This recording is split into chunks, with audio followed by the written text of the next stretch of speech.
¿Cuántas personas no dejan de ir a la iglesia porque la iglesia, no la iglesia, algunas personas que asisten a iglesias han dado mal testimonio, mal ejemplo?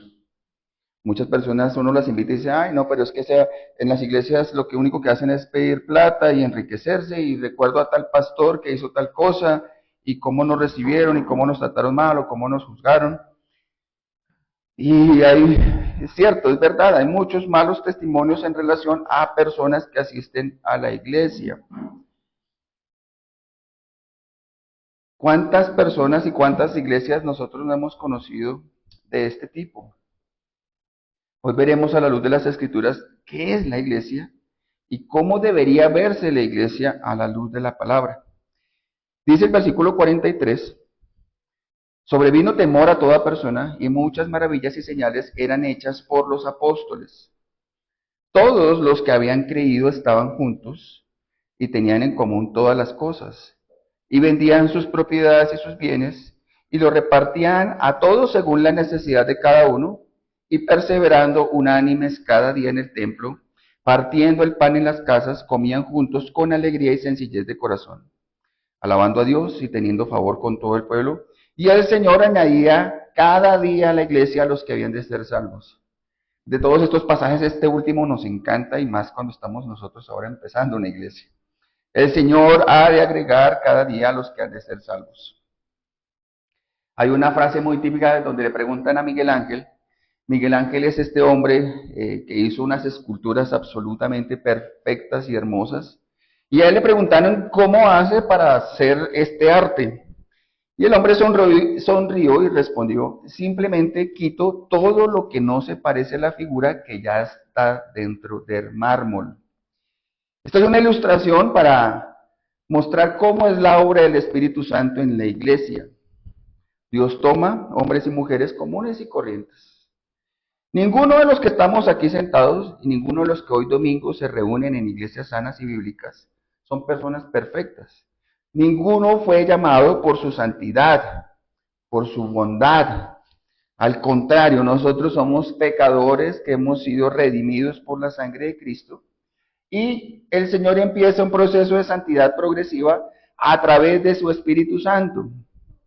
Él es el que comienza a quitar todos nosotros lo que no se parece a su Hijo, hasta que la belleza de Cristo se hace visible a su pueblo. Hermano, si usted tuviera la oportunidad de una familia de Manizales lo invita y lo invita a estar una semana en su casa. Al final de esa semana, esta familia, creyente o no creyente, diría, oiga, qué bonito haber compartido esta semana con usted. Hay muchas cosas de usted que se parecen a Jesús. ¿Dirían eso?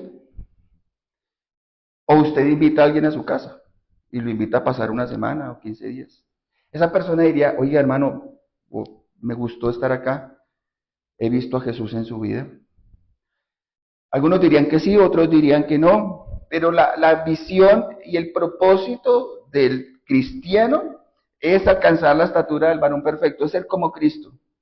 Eso es lo que, hermanos, la iglesia, el discipulado, el pastorado, sirve para que nosotros sea moldeado Jesucristo a través de la escritura, a través de la obra del Espíritu Santo en nosotros. Cuando llegamos nosotros a este pasaje encontramos un retrato que nos deja maravillados. Es una iglesia ideal, una iglesia que tiene una unidad profunda, una generosidad sincera, un gozo constante, una estabilidad espiritual, un servicio mutuo, una vida de oración y una adoración vibrante que impacta incluso a los de afuera. ¿Conocen alguna iglesia así? Una iglesia que tenga una unidad profunda entre todos los que asisten, que tengan una generosidad sincera. Cuando hablo de iglesia, me hablo a sus miembros, a las personas que asisten. Conocen una iglesia donde las personas tengan un gozo constante, una estabilidad espiritual, que se sirvan mutuamente, que tengan una vida de adoración y oración que impacten incluso a los que están afuera. El Señor nos ha permitido ir a muchos lugares y a muchas iglesias de diversos tipos en muchos países. Y esta es una meta. Pero si usted desde afuera podríamos ver la iglesia de Sugel Michelin. La iglesia de Sugel Michelin hace un proceso que se llama un intensivo para pastores, y los pastores van durante una semana y se quedan en algunas de las casas de los ancianos de esta iglesia. Si usted hablara con ellos, van a encontrar que todas las casas y todos los hogares y todas las iglesias tienen conflictos, y esto no se logra a cabalidad. No es un ideal hoy en día. Pero también nos preguntamos, ¿esta iglesia que describe Hechos 2 era la iglesia que se vivía en ese momento?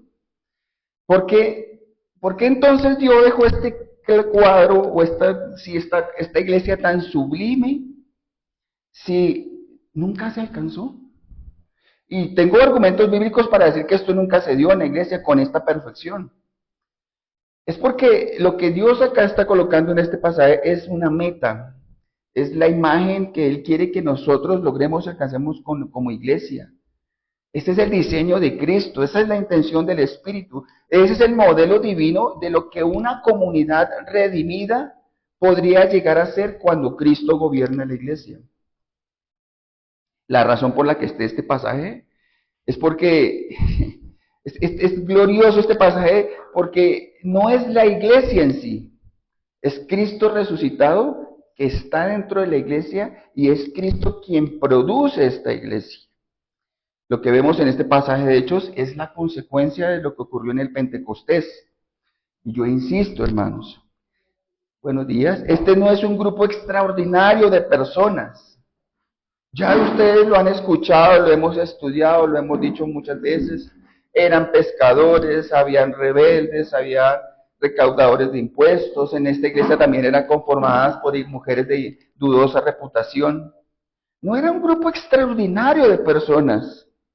Era un grupo, era el poder extraordinario del Espíritu Santo quien estaba con ellos y los formaba para ser conformados a la imagen de Cristo.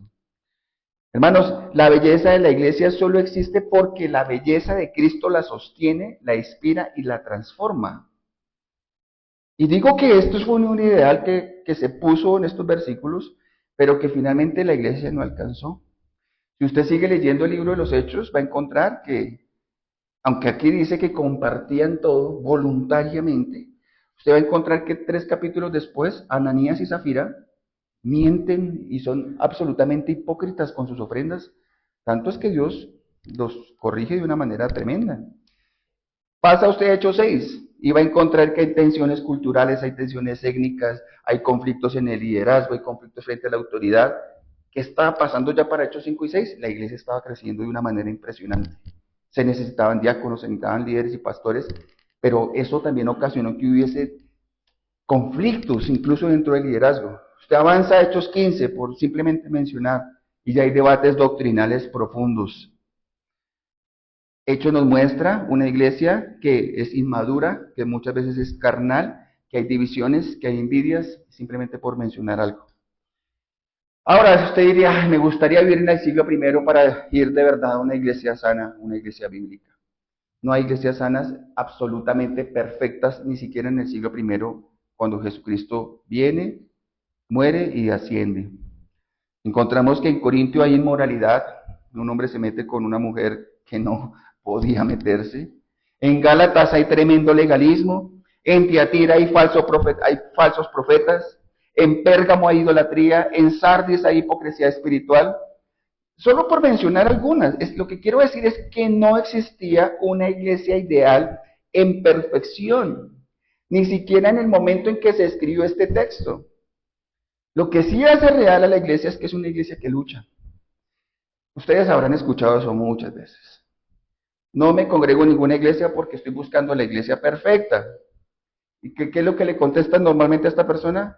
Hermano, el día que encuentre la iglesia perfecta, por favor no asista. Porque en el momento en que usted asista, pues ya va a dejar de ser perfecta. Mientras las iglesias sean manejadas por hombres, vamos a tener errores, vamos a tener dificultades, vamos a tener luchas, vamos a tener conflictos. Esto es una visión de la iglesia que el Señor quiere alcanzar. No es una fotografía presente, es una proyección del propósito eterno del Espíritu. Es como el Señor quiere mostrarnos lo que Él puede hacer con una iglesia, pero no lo pongamos en el término abstracto de la iglesia. Es lo que el Señor puede hacer cuando los miembros y las personas que asisten a una iglesia se someten a Cristo. Ese es el ideal. Él quiere formar en nosotros, que estamos empezando, esta hermosura que vemos nosotros en los versículos. Mis hermanos, estamos nosotros iniciando campañas electorales, las cuales, si usted escucha las entrevistas, y a mí me gusta estudiar sobre política y veo los debates y conozco de esto, ustedes van a ver la verdadera identidad de todos estos candidatos. Celos, ataques, orgullos, egos. A ver quién destruye a quién. Si usted escucha a la mayoría de los candidatos cuando empiezan a proponer, ni siquiera proponen. Lo que inician es tratando de destruir y atacar al otro. Lo complejo del asunto es que ellos quieren que haya una unión, pero toda que haya una unión, que Colombia se una, pero en torno a él, a su ideal, a su capricho y a su visión de país. Que haya una unión, pero si es para apoyarme a mí. ¿Por qué menciono esto? Porque muchas personas, incluso los cristianos, piensan que el mundo puede cambiar o la sociedad puede cambiar si fulanito llega al poder. Porque si esto otro llega, estamos mal. ¿Cuántos candidatos no hemos tenido a la presidencia que se pasean por las iglesias, por las mega iglesias, y luego se van a la catedral de Buga, y luego se van a los chamanes que están en la costa atlántica, y luego se van al Putumayo, un rito del Yajé? ¿Qué están buscando? Que la gente los apoye y los vote, y para eso incluso venden su fe. Se hacen pasar por cristianos, por católicos, por indígenas, por adoradores de la Virgen, mientras eso les sirve para un bien. Pero ese es el candidato que entonces a nosotros nos conviene. La mayoría de los cristianos dicen, no, es que yo no voto por este porque este está a favor del aborto y este está a favor de las familias homosexuales y la legalización de drogas. Entonces por eso no voto por este, sino por este. Pero este ha sido el psicópata más grande que ha tenido Colombia. Ya ha sido el asesino más brutal que ha cometido las más grandes masacres. ¿A qué voy yo con esto? A que mientras usted coloque su fe en que un líder va a cambiar, pues usted está mal. Y está mal en el sentido en que no es lo que las escrituras dicen. Yo me voy a tomar un tiempo, ya que no prediqué 2 domingos acá, probablemente hoy me voy a extender más, para enseñarles de paso algo. Estamos hablando del inicio de la iglesia, de la plantación de la iglesia y del ideal de una iglesia. La sociedad no va a cambiar si las iglesias no cambian. Históricamente lo que ha producido cambios en la sociedad es cuando las iglesias cambiaron. Ustedes saben todo lo que ocurrió antes de la reforma, ahorita se los voy a explicar muy por encimita, pero cuando la reforma inició, ¿qué ocurrió por ejemplo en Ginebra, en Suiza? 1536. Esta ciudad cambió. Se fundó la academia para formar pastores y maestros, lo cual influyó en toda Europa.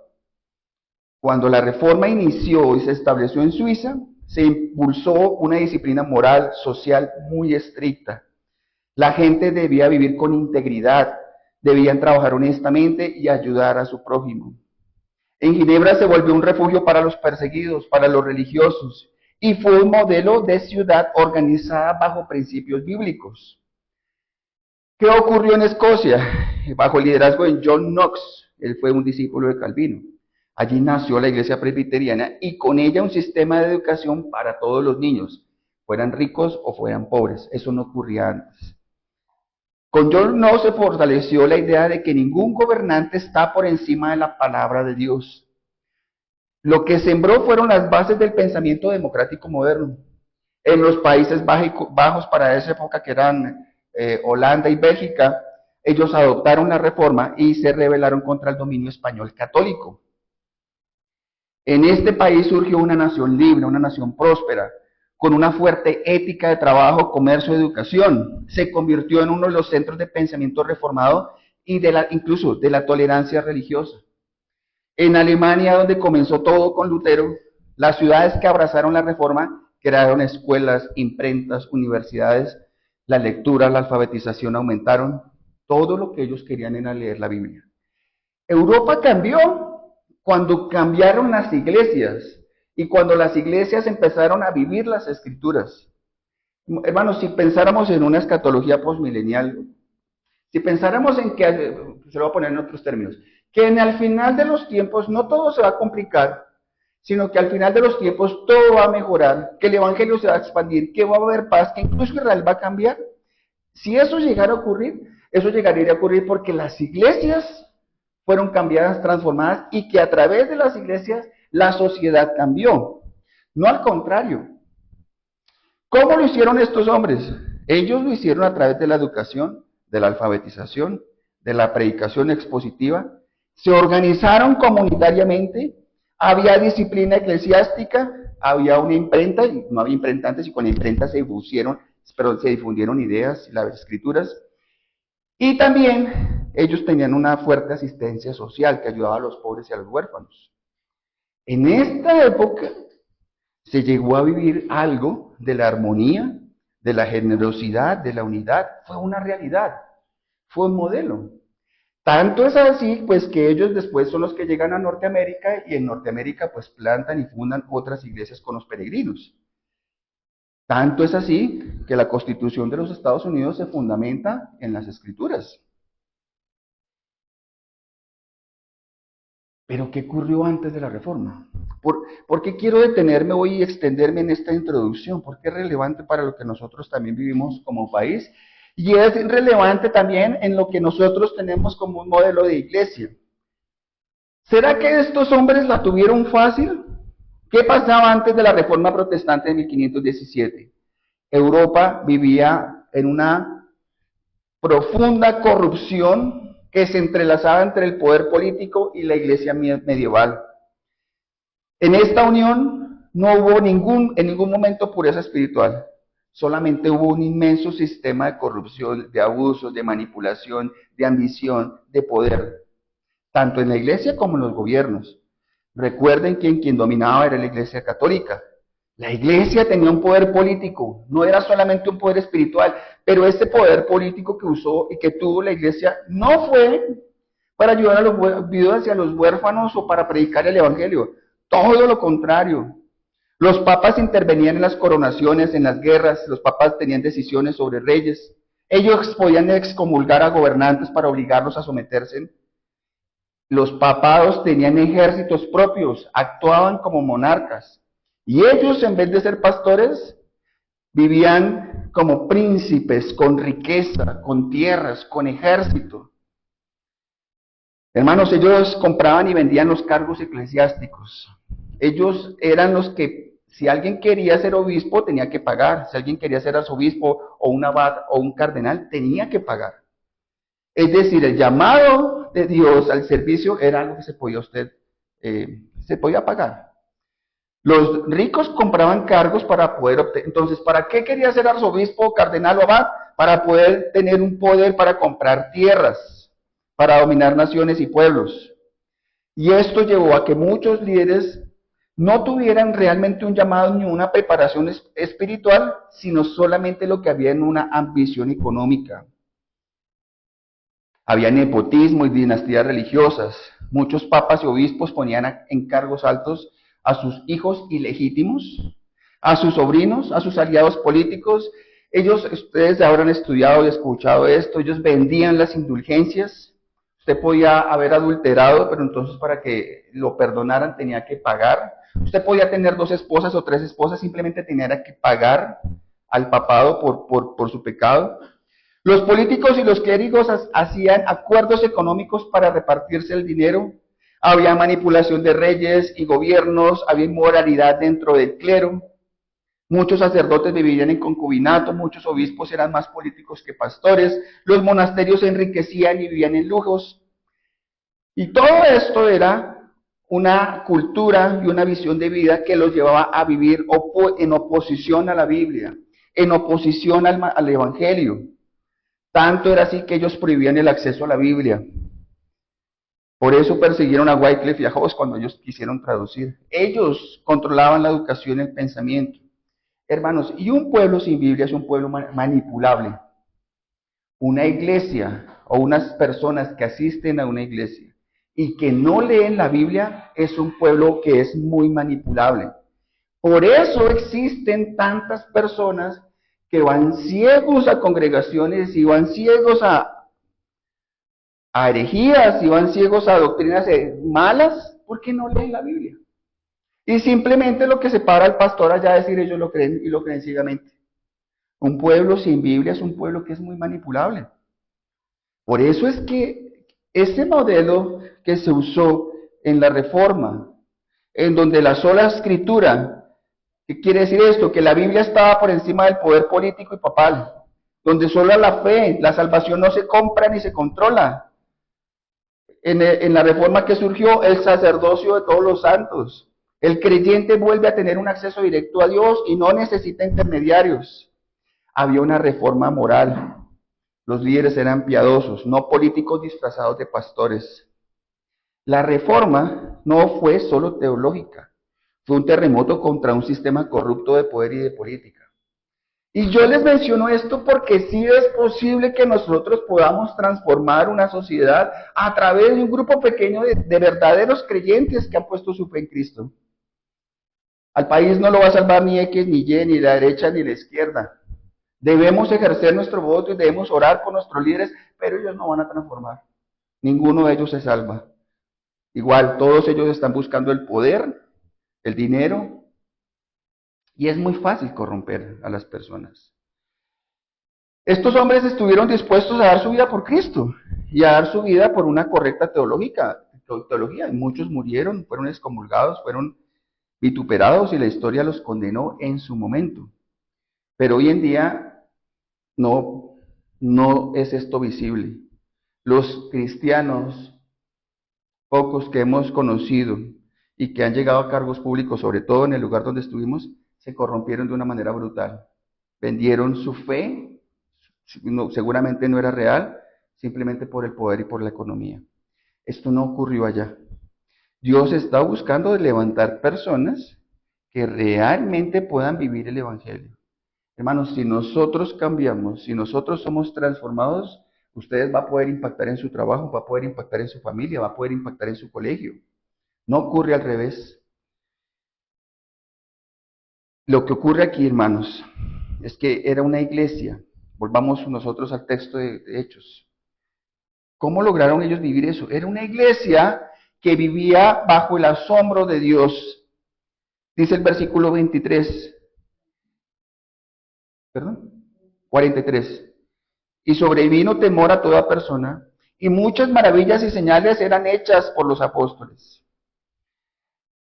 En 1 Reyes capítulo 8, el versículo 10 al 11, no lo voy a leer, pero aquí se menciona cómo el rey Salomón dedicó el templo de Jerusalén y la gloria de Dios llenó aquel lugar de tal manera que los sacerdotes no pudieron continuar ministrando. No era porque faltara el orden, sino porque la presencia de Dios se hizo tan palpable, tan real, que el corazón humano no podía contenerlo.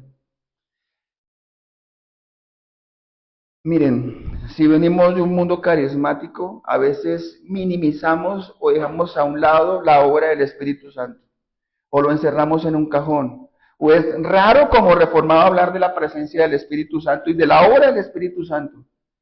Pero hermano, el Espíritu Santo es Dios. Y es Dios con los mismos atributos, con el mismo poder que tiene Jesús y que tiene el Padre. ¿Cuándo fue la última vez que usted disfrutó de la presencia de Dios tangible en su vida? Que usted derramó lágrimas, que se rindió ante Él. Esa es la presencia del Espíritu Santo. Esto es lo que ocurrió en este momento. Ahora en una dimensión más profunda, más espiritual en la iglesia de Hechos. El templo para ellos ya no es un edificio de piedra. Ahora el templo es el pueblo que ha sido redimido. Y el Espíritu Santo ha descendido sobre ellos con poder. Y lo que antes se veía como una nube de fuego, ahora se experimenta con asombro, con temor santo. Y aquí surge una pregunta inevitable. ¿Por qué Dios dejó este retrato de una iglesia casi perfecta, casi ideal? Una comunidad unida, generosa, estable, santa. Insisto, si la iglesia del Nuevo Testamento realmente no vivió esto en plenitud. Y yo vuelvo a insistir, porque este pasaje no es una fotografía histórica de la nostalgia, sino es el modelo teológico que define el ADN de la iglesia en todas las generaciones.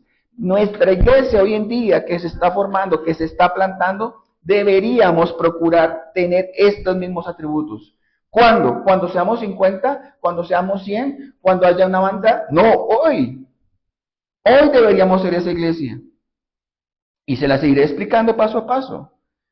Lucas dice que le sobrevino temor, phobos en el original, a toda persona. Este temor no hace referencia a pánico.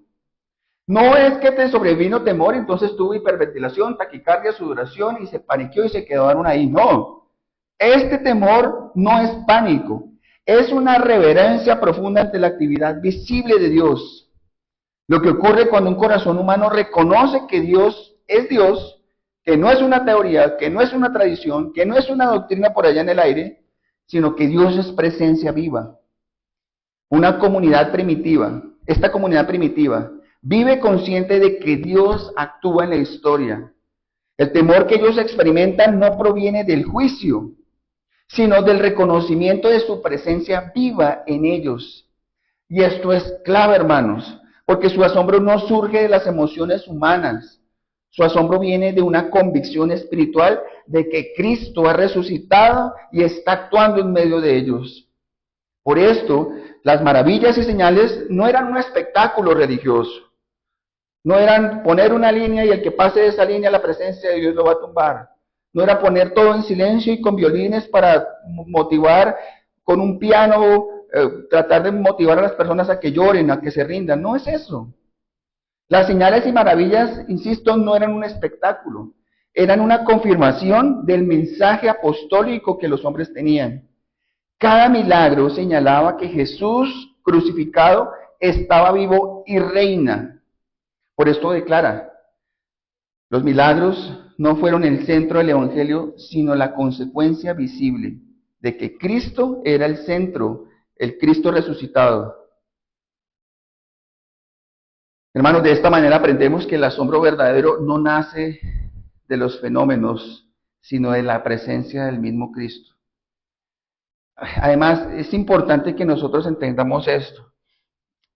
El temor distingue, el temor que tengan las personas, el temor de Dios que tengan unas personas en la iglesia, es lo que hace que una iglesia sea verdadera. El temor de Dios que nosotros podamos tener es lo que nos diferencia de cualquier otra comunidad humana. No es terror, sino es una actitud espiritual que reconoce la majestad del Dios Santo. Una iglesia sin temor de Dios no puede conservar su liturgia, su organización o su nombre, porque habrán perdido el alma. Una iglesia que no tiene temor de Dios es una iglesia que ha perdido su alma. Este es un temor santo, no un temor que paraliza. Es un temor que impulsa el servicio. Esa es la reacción de alguien que entiende que todo lo que sucede no es producto del esfuerzo humano, sino de la obra de Dios soberano. Y quiero también decirles esto.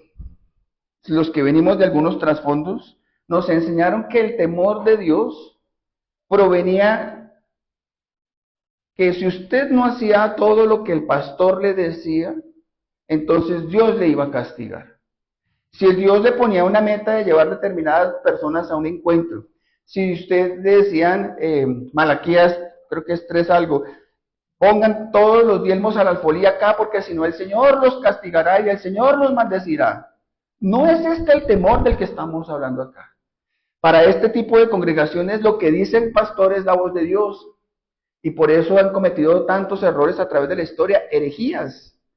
Pero este temor del que hablan las Escrituras es un temor reverente ante la soberanía de Dios y ante el entendimiento de saber quién es Él, cuáles son sus atributos. No es un temor de que si yo no hago esto, el Señor me castigará. No es el temor de que si yo no obedezco al pastor, me irá mal. No, hermanos, ese no es el temor del que hablan las Escrituras. Dios no es un personaje con un rejo o con un juguete que está vigilando y pendiente a ver usted en qué se equivoca para entonces cuando usted se equivoque, Él está listo para juetearlo. Ese no es el Dios de las Escrituras. Y ese es el Dios que nos están vendiendo estos falsos pastores, concentrémonos en nosotros. ¿Cómo está su temor de Dios hoy? ¿Usted tiene temor de Dios? Si usted no se congrega un domingo, ¿a qué le tiene miedo? ¿A que lo llame un pastor y le diga no vino? ¿O tiene realmente el temor de que usted está fallando al Señor? Si usted discute con su esposa y grita a su esposa, ¿cuál es el temor? ¿El mal ejemplo que le da a sus hijos? ¿O que usted está tratando mal a la persona que Dios le dio para compartir su vida? ¿Hay temor de Dios? ¿Hay convicción real de la eternidad? ¿Usted realmente piensa que existe una eternidad donde hay un cielo y un infierno? Porque si tuviéramos ese temor real, nosotros no pasaríamos al menos un día sin orar por una mamá que no ha creído. Al menos orar. O compartir. Si tuviéramos temor de Dios y amamos a un compañero de trabajo, amamos a un compañero del colegio, créame que si hay temor de Dios uno le predicaría. Pero ¿saben qué es lo que pasa? Lo que hay que confesar es que nosotros a veces somos más religiosos. Aún nos asombra su gracia. La gracia de Dios. Si yo les pido definir la gracia, probablemente todos lo van a definir. Pero el experimentar su gracia. Experimentar que no es por usted, ni por sus emociones, ni por sus logros. Y que Dios un día decía premiarlo, bendecirlo, cuidarlo. ¿Aún siente usted reverencia al abrir la palabra de Dios? ¿O la palabra de Dios solamente está en una biblioteca, en un archivo encima de la mesita de noche? ¿Aún siente reverencia al orar, al cantar, al reunirnos en su nombre? ¿O simplemente usted se sienta a ver para ver el pastor en qué falla, en qué se equivoca, en dónde tartamudea, en qué palabra no encaja porque esta parte teológica no debe ir acá? Esa explicación me gustó, esa explicación no me gustó. ¿Siente reverencia finalmente ante la exposición de la palabra? Hermanos, la iglesia viva no se define por su tamaño, no se define por sus programas o por su reputación. La iglesia se define por su conciencia de la presencia divina de Dios. Cuando el temor de Dios llena el corazón, ahí es donde verdaderamente el pecado duele. Por eso nosotros debemos orar en que nuestros hijos crean en Cristo y se sometan a Él, porque cuando ellos se sometan a Cristo, ya les va a ser más consciente la rebeldía contra sus padres, la mentira, el pecado. Si su esposa, usted como esposo realmente vive bajo el temor de Dios, hermanos, no seguiremos teniendo matrimonios así.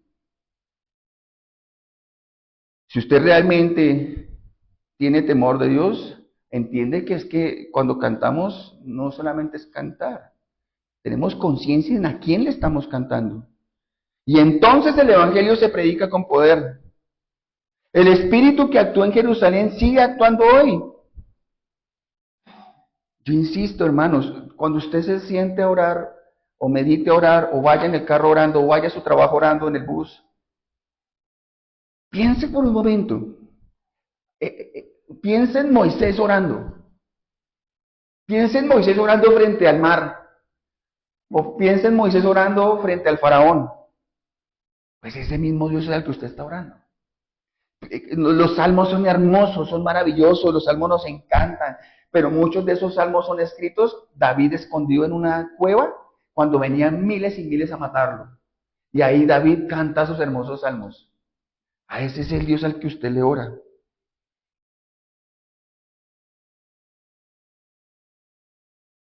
Donde hay temor de Dios hay santidad. Y donde hay santidad hay poder. Y donde hay poder, Cristo es glorificado. Teológicamente, el temor de Hechos 2:43 cumple una función misionológica. No solo describe la experiencia interior de los creyentes, sino que los prepara al pueblo para testificar. Una iglesia que vive bajo el asombro de Dios no puede permanecer silenciosa. Una iglesia, es que el término iglesia como que le quita la responsabilidad a usted. Ustedes que están hoy sentados acá, si han creído en Cristo y han derramado su alma delante de Él, y si vive usted bajo el asombro de Dios, no puede permanecer silencioso. El mismo espíritu que hace temblar ante la presencia divina es la que hace a los hombres débiles, vulnerables, falibles y los convierte en valientes. Así el temor santo no es pasividad, es el combustible para la misión. La iglesia primitiva comienza a mostrar que el reino prometido por Cristo ya está en operación. Este temor no marca debilidad, es el inicio de una nueva era, Dios reinando en medio de su pueblo. Hermanos, el verdadero avivamiento comienza cuando los creyentes vuelven a sentir que Dios es Dios. Mire, usted que está sentado ahí, usted no necesita tener la profundidad teológica más tremenda ni saber qué fue lo que dijo este hombre y este teólogo o la historia de la iglesia.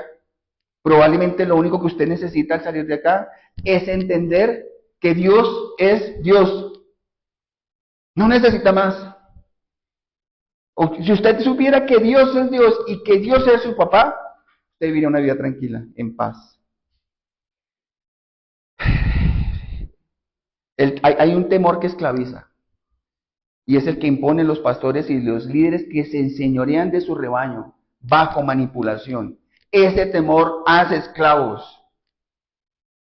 Si hay una iglesia, o si yo en algún momento, como les he dicho, se me cruzan los cables y me creo algo superior que ustedes y predico algo que no está en las palabras, huyan de este lugar. Porque ese no es la misión de un líder y un pastor. Un líder y un pastor no se enseñorea de sus ovejas. El poder del pastor está en la palabra predicada, como lo enseñamos en otro sermón. Ese temor, probablemente no para nosotros, pero ojalá alguien nos escuche por alguna red social, pero ese temor que nace de amenazas, ese temor que manipula, que culpa, no es el temor de Dios. Porque el temor de hecho Dios es otra cosa. Es reverencia, es asombro, es humildad. El temor de Dios no viene por una presión humana, sino por la presencia del Espíritu Santo. El temor manipulador somete, eso es verdad. Pero el temor de Dios libera. El temor manipulador que proviene de los hombres somete, pero no transforma corazones. El temor que proviene de Dios trae libertad. El temor humano controla, pero el temor divino transforma. Porque cuando Dios llena a su iglesia, no hay coerción, hay adoración. Lo que nos lleva a vivir la segunda marca de esta iglesia. Una iglesia que vive en la comunión del Espíritu. Hoy prepárense porque me voy a extender probablemente unos 10 minutos más de la prédica habitual. Una iglesia que vive en la comunión del Espíritu. Versículo 44 y 45. Todos los que habían creído estaban juntos y tenían en común todas las cosas y vendían sus propiedades y sus bienes y los repartían a todos según la necesidad de cada uno. ¿Habían escuchado este versículo? Algunos dirían, uy, eso parece comunismo. Un hermano en un lugar donde estábamos, cuando el Señor nos permitió cambiar de carro, empezó a hablar con la gente de la iglesia. Oiga, pero ese pastor con ese carro, habiendo tantas familias necesitadas, ese pastor debería vender el carro y más bien ayudar a las familias. Y además tiene una moto. Entonces dijeron eso. Y incluso él me lo dijo un día. Yo me quedé en silencio y no le contesté nada, pero un día conocemos a una familia indígena. Esa familia indígena tenía como 3 o 4 hijos, vivía en una condición muy humilde, muy pobre. El esposo era una persona alcohólica, vendía frutas y verduras en la calle, pero era un alcohólico y no sostenía su hogar, al contrario, le daba unas tundas a la pobre señora. Entonces yo cogí a la personita que dijo esto y le dije, vamos, le presenté esa familia. Este hombre vivía en una mejor condición. Yo le dije, usted debería vender sus cosas y ayudar a sostener esa familia. Y entonces ya no le gustó esa idea, ya no le gustó el plan. El plan le parecía correcto siempre que alguien superior le ayudara a él y lo soportara a él. Pero cuando él tenía que soltar algo para ayudar a una familia más necesitada, ya no funcionó. Hoy les voy a explicar a la luz de las Escrituras de qué se trata esto. No está hablando de comunismo, no está hablando de socialismo. En el primer punto vimos que la iglesia verdadera nace del asombro ante la presencia de Dios. Pero como este asombro no se queda simplemente en un sentimiento interno, sino que se convierte en un estilo de vida, la presencia del Espíritu Santo no solo produce un temor reverente, sino que ese mismo temor produce una unidad genuina y un amor que es sacrificial. Aquí encontramos el alma visible de la comunidad cristiana. Hombres y mujeres que son transformados por el Evangelio, que ahora viven movidos por el mismo Espíritu. ¿Cuántos de ustedes cuando empezamos nuestro cristianismo no empezamos a decir, hermano, hermana? ¿Cómo está hermano Jimmy? ¿Cómo está hermana Milena? ¿Cómo está hermano? Pero muchas veces lo decimos por decir, ¿sí? Sin una convicción de lo que esto realmente significa. Este pasaje de la Escritura no describe una utopía social, insisto, ni un sistema económico alterno. Se describe una realidad espiritual, la que se origina por la obra del Espíritu Santo. Se los explico. En Hechos 4:32, porque no es solamente un versículo aislado, en Hechos 4:32 dice, y la multitud de los que habían creído era de corazón, y la multitud de los que habían creído eran de un corazón y un alma. Y ninguno decía ser suyo propio nada de lo que poseía, sino que tenían todas las cosas en común. El compartir los bienes en la comunidad primitiva no fue un impuesto, no fue una ley estructurada, sino que fue una motivación por la convicción de la salvación que Cristo había hecho y que los había introducido en una familia espiritual. Hermanos, una persona que ha depositado su fe en Cristo, que realmente se ha rendido en Él, lo primero que Dios hace es que lo introduce en una familia. No existe tal cosa de que yo soy cristiano y yo no tengo una iglesia. Eso es una falacia, eso es una mentira y una contradicción. En el momento en que Dios salva, lo introduce en una familia. ¿En cuál familia? En la iglesia. ¿Por qué no era comunismo? Porque esto no era un sistema forzado. Era una manifestación del amor que Dios había depositado.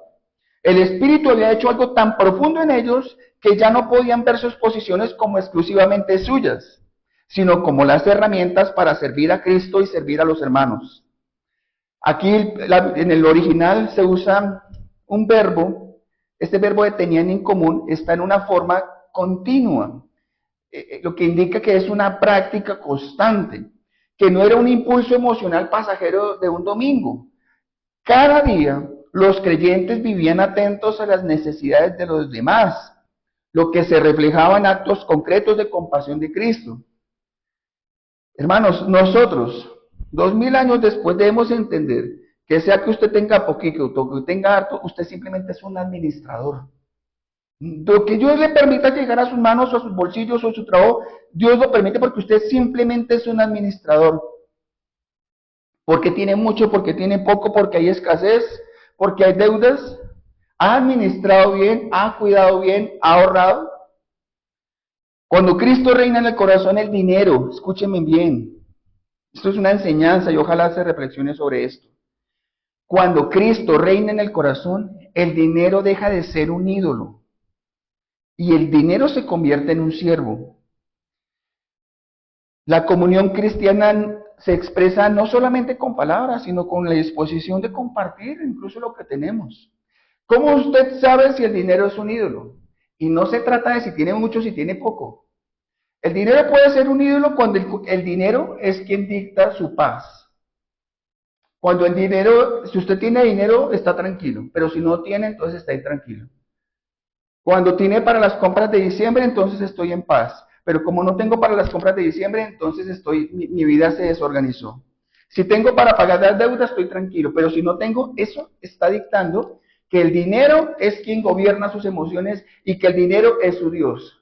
Arrepiéntase de eso porque eso es un pecado. La generosidad no fue un entusiasmo momentáneo después del Pentecostés, eso era realmente una marca permanente de la iglesia. Además, el verbo repartían está en imperfecto, lo que indica también una acción continua. Cada necesidad encontraba una respuesta. La gracia de Dios fluía por medio de ellos y eran una comunidad donde el amor sustituía la indiferencia y la comunión desplazaba la soledad. Martin Lloyd Jones dice, no hay nada más que revele la presencia del Espíritu en una iglesia, perdón, no hay nada que revele más la presencia del Espíritu en una iglesia que la manera en que sus miembros se aman y se ayudan. Dije la palabra miembro, y esto hace una diferencia tremenda. Nosotros estábamos empezando en nuestra iglesia, y conforme a como entendemos las Escrituras, la iglesia se compone de miembros y de visitantes. El pastor, la iglesia, los líderes se deben a los miembros. Van a haber clases especiales para eso, pero un miembro es aquel que ha rendido su vida a Cristo, pero también se ha comprometido con su iglesia local, se ha comprometido con el liderazgo y está en disposición de ser discipulado, alimentado, exhortado y en caso de ser necesario, disciplinado. Ese es el modelo bíblico. Por eso, la obligación de la iglesia es con sus miembros, no con los asistentes. Porque asistente es cualquier persona que viene. El pastor o la iglesia no tiene ninguna responsabilidad sobre él. Más que orar, llevarlo al evangelio, llevarlo a Cristo. Pero si la persona no se compromete con su iglesia local, no se compromete con Cristo, no se compromete con las Escrituras, no hay obligación. Por eso era que las iglesias, en el momento en que sus miembros, una familia, el miembro de la iglesia, el varón moría, la iglesia estaba en obligación de sostener a las viudas y de sostener a los huérfanos. Era una obligación, hermanos. Porque la iglesia era visible del amor, de la compasión, de la ayuda que había entre ellos. Vivimos en una cultura, hermanos, que exalta la independencia, la comodidad, el interés personal. Pero la iglesia no está llamada a reflejar la cultura. Nosotros estamos llamados a contradecirla mediante el amor y el evangelio. En el mundo es saber quién gana. En el trabajo saber quién sobrepasa al otro, o quién opaca al otro, a ver quién se muestra mejor que el otro. El cristianismo no es así. Una iglesia que está llena del Espíritu Santo es una comunidad donde los creyentes no solo oran juntos, sino que cargan sus cargas unos a otros. La comunión cristiana no consiste en saludarse los domingos, sino en vivir conscientes de que somos parte del mismo cuerpo. Ay, cuántas veces hemos escuchado ese sermón, esas enseñanzas. Somos parte del mismo cuerpo y si al cuerpo le duele la uña, pues se duele todo el cuerpo. ¿Se vive así en las iglesias? Pues nosotros estamos empezando y yo quiero que nuestra iglesia sea grande o pequeña, podamos vivir en esa unidad y podamos realmente cargar las cargas de unos con otros. Que si alguno se enferma, que si alguno tiene una crisis, que si alguno tuvo una deuda, que si alguno falló en alguna, nosotros podamos apoyarnos, levantarnos, exhortarnos. Eso es la iglesia, hermanos. Que realmente el decirnos hermanos no simplemente sea otro mantra, sino que realmente yo te sienta como mi hermano. Y bíblicamente muchas veces somos más cercanos y más unidos que incluso nuestra familia de sangre. Como iglesia, si hay alguien en necesidad, eso nos pertenece y nos llama a todos. Si alguien sufre, nos dolemos todos. Si alguien se alegra, nos gozamos todos. Por eso digo que esto es contradictorio en el mundo. Porque en el mundo cuando alguien se alegra, cuando alguien tiene un título, cuando alguien logra algo, como que a los demás les da cierta... Eso no es la iglesia. Esa es la comunión del Espíritu Santo. Una familia espiritual que refleja el corazón de Cristo. Por otra parte, donde la comunión se rompe, el testimonio se apaga. Y donde el amor no se demuestra, la doctrina pierde su brillo. Hermanos, si yo oro de verdad, de corazón al Señor, somos diferentes, somos pocos, pero llegarán más. Y yo quiero, en términos colombianos, darme la pela para que sea una iglesia que sea unida, que nos amemos, que nos cuidemos, que nos exhortemos, que nos levantemos, que nos demos esperanza unos a otros, que nos exhortemos cuando haya la necesidad de exhortarse. Pero que eso de que una iglesia que algunos quieren al pastor y otros lo odian, y este grupito es unido, y este grupito es acá, y este grupito, hermano, eso no es bíblico. Eso no es sano y eso solo demuestra que el orgullo sobrepasa al evangelio y que esa familia o ese grupo realmente no ha creído. Obviamente no somos monedita de oro para caerle a todo el mundo. Y habrán personas difíciles y hay hermanos difíciles. Y hay ovejas que muerden. Y hay ovejas que cabecean. Y hay ovejas que dan patadas. Y cuando eso se vive duele. Y duele harto. Y lloras. Pero tienes que amarla. Y hay ovejas brinconas.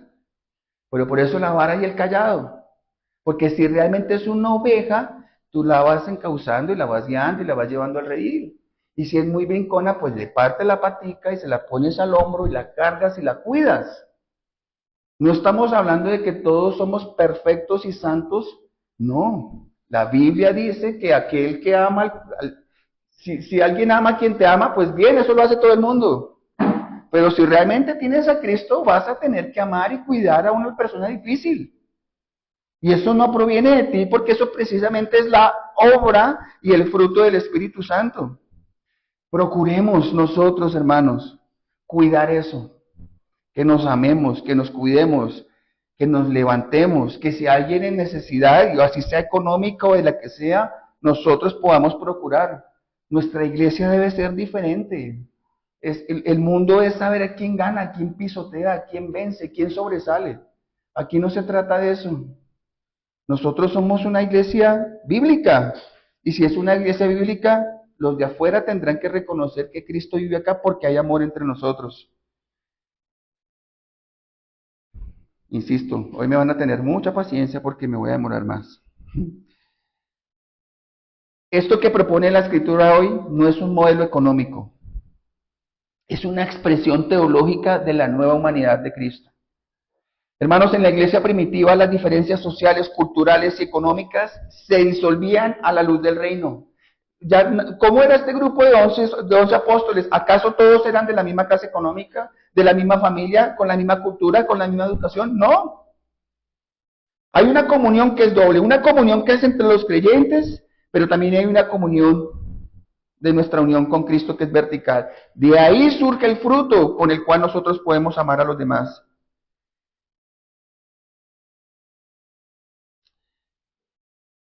La evidencia de un verdadero avivamiento no es la cantidad de milagros, sino la profundidad del amor que hay entre nosotros.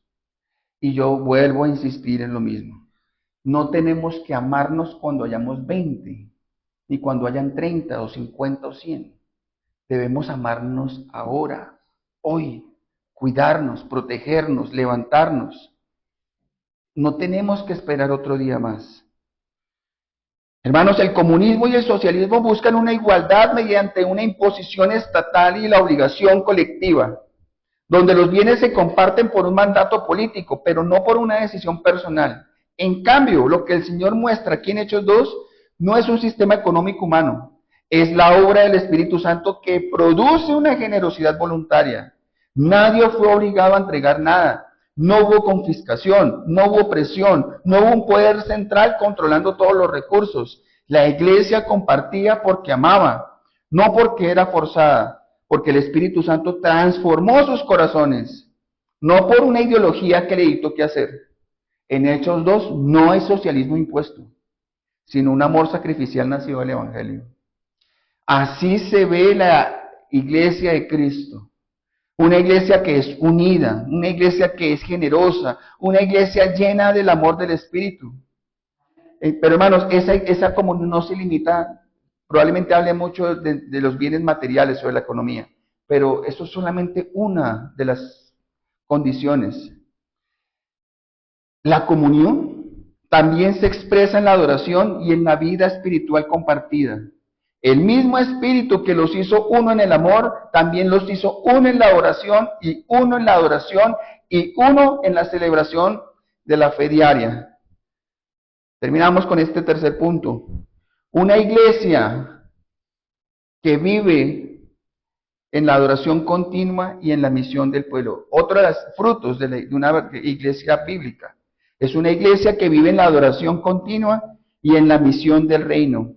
Dice el versículo 46, y perseverando unánimes cada día en el templo y partiendo el pan en las casas, comían juntos con alegría y sencillez de corazón, alabando a Dios, y tenían el favor con todo el pueblo, y el Señor añadía cada día a la iglesia los que habían de ser salvos. Al llegar a estos versículos, Lucas nos abre una ventana, un pulso vivo de la iglesia primitiva. Después del asombro reverente y de la comunión profunda, emerge una tercera marca inevitable, una adoración constante.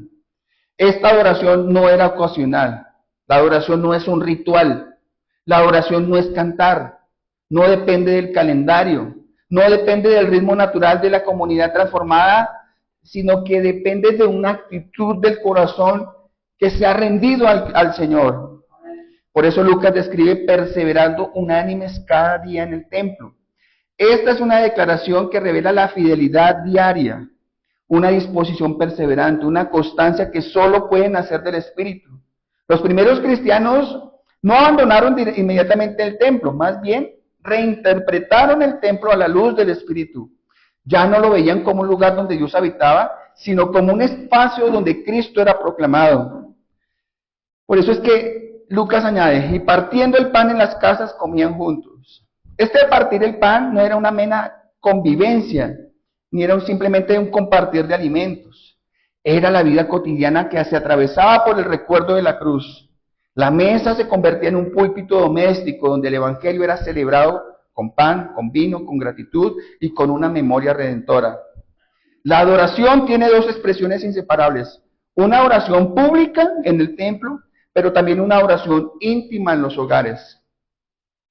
Una iglesia que está llena del Espíritu no necesita espectáculos para adorar. Necesita corazones agradecidos. Donde hay gozo, donde hay sencillez, allí hay una verdadera adoración. Hermanos, no esperemos que para adorar a Dios tengamos 15 músicos acá y luces y sonido. Si usted hoy vino con una actitud de rendición al Señor, usted adoró a Dios. Pero usted no solamente viene a la iglesia a adorar, viene a la iglesia a continuar adorando. Tenemos un mal concepto de adoración, que adorar es cerrar los ojos, levantar los brazos y cantar. Eso es parte, pero eso equivale al 5% de lo que implica realmente adorar. Es más, usted podría cerrar sus ojos, levantar sus brazos y no estar adorando a Dios, estar adorando su propia humanidad, porque lo que usted está buscando es usted sentir emociones, sentir el cosquilleo en los brazos y llorar. Y si usted no llora, entonces es porque la oración estuvo mala. Usted lo único que está buscando ahí es adorar su propio ego, su propia emoción y su propio centro. Usted no está buscando adorar a Dios. La verdadera adoración puede ser en un baño, en una cocina, en un carro. Mientras usted está cantando, hablando con Dios, cambie la palabra adorar por rendirse. Cambie la palabra adoración por rendición. Y usted va a identificar qué tanto está adorando a Dios en la medida en que tanto se rinde a Dios. La comunidad misma, escúchenme bien, la comunidad misma era el mensaje. Nosotros mismos seremos el mensaje. En la medida en que caminemos en integridad, en unidad, en generosidad, en gozo, podemos predicar, aunque eso tendría que yo explicarlo incluso sin palabras, que uno predica con el Evangelio. Pero si las personas de afuera, si sus compañeros de trabajo, si sus compañeros del colegio, si sus compañeros de iglesia, ven que usted es una persona íntegra, ven que usted procura la unidad, ven que usted es una persona generosa, ven que usted vive el gozo, usted estará predicando. Su vida misma será un imán espiritual. Por eso es que Lucas declara después, y el Señor añadía cada día a la iglesia a los que habían de ser salvos. No, ahora los que estamos aquí empezando, sobre todo Jimmy y Julián, Patricia, no van a llegar más a la iglesia porque nos esforcemos más. Hay que orar, hay que predicar, hay que hacer nuestra labor, pero no llegarán porque nos esforcemos más. Porque es el Señor quien los añade cada día a la iglesia a los que habían de ser salvos. La tarea de nosotros es ir y predicar el Evangelio a cada criatura. Para que sean salvos no vienen del esfuerzo humano, no vienen de un programa, no vienen de una campaña. Es Cristo mismo resucitado quien llama a su pueblo. La iglesia no crece por manipulación, sino por manifestación. La iglesia no crece por manipulación, sino por manifestación. Si ustedes expandieran la voz, dijeran, vamos a la iglesia que allá están dando mercados. Cuando llegan a la iglesia casa del alfarero y ven a una persona que está sin alimentos, siempre les dan un mercado. Les aseguro que a la iglesia vendría más gente. Pero en la medida en que no entreguemos más mercados, esa gente ya no asistiría más. Lo hemos vivido muchas veces. Y tratando de evangelizar y tratando de llegar a la gente, hemos cometido muchos errores. Uno de esos es, decía un falso profeta, no importa por quién van, sino a quién se llevan. Y entonces ponían conciertos de música electrónica, payasos, circos, mariachis, de todo, porque la gente iba motivada con la idea de que si llegaban a la iglesia, ellos se iban a llevar a Cristo. Eso es una falsedad. La iglesia no va a crecer por manipulación. Los que somos esposos, ¿cuántas veces no hemos manipulado a nuestra esposa para que cambie? ¿O cuántas veces ella no nos ha manipulado para que cambiemos? ¿Hemos cambiado realmente? Si no cambia nuestra esposa o nosotros mismos bajo manipulación, ¿ustedes creen que alguien va a transformar su corazón porque lo manipulemos y lo traigamos a las malas a la iglesia a sentarse? No va a ocurrir. Esa es la obra perfecta y sincera y honesta del Espíritu Santo. Donde el Espíritu, donde Cristo es adorado, Cristo es anunciado. Donde el Espíritu llenaba, el Evangelio fluía. La adoración, cámbielo por rendición. La humillación, la inclinación, la humillación delante del Señor es la raíz. La misión es el fruto. El mundo no necesita una iglesia que se parezca más a Él. El mundo necesita una iglesia tan diferente que despierte el hambre de lo eterno. La iglesia de los hechos vivía en adoración y por eso vivía en misión. No eran actividades separadas, eran el latido de una iglesia que está llena del Espíritu Santo. ¿Vives en adoración? Bien. ¿A cuánto le has predicado el Evangelio en los últimos 15 días? En el último mes, ¿a cuánto les has compartido el Evangelio? Nuestra adoración nace del asombro, no de la rutina. Voy a hacerte estas preguntas y aquí termino. ¿Tu adoración nace del asombro o de la rutina? ¿Por qué tenemos que cantar una o dos canciones antes de empezar el sermón? ¿Y qué pasa si no las cantamos? ¿O qué pasa si las cantamos al final? ¿Entonces no adoramos? Muchos dirían, no, es que no cantamos, entonces no adoramos hoy. No, eso no tiene nada que ver. Porque la adoración para muchos se convirtió en una rutina. Y la adoración nace es del asombro de los atributos de Dios. Pregunta, ¿Cristo está presente solo en este lugar donde nos reunimos?